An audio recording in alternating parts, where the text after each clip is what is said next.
Chloe. Chloe had the saddest backstory in the whole Demon Slayer universe. Nope. Her eyes are red and blue mixed. She is so beautiful. Every boy had a crush on her. Even demons likes her. Oh! Everyone faints when they sees Chloe. No!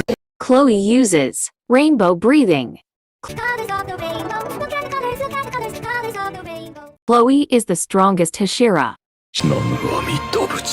She is too strong that she can beat Muzan in only 5 seconds. Her family was attacked by a demon, and Chloe was the only one who survived from that demon. No! She's so fast.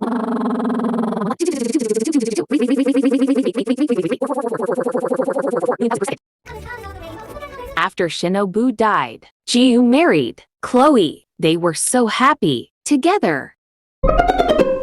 Shinobu's ghost attacked Chloe but was able to survive and kill that ghost.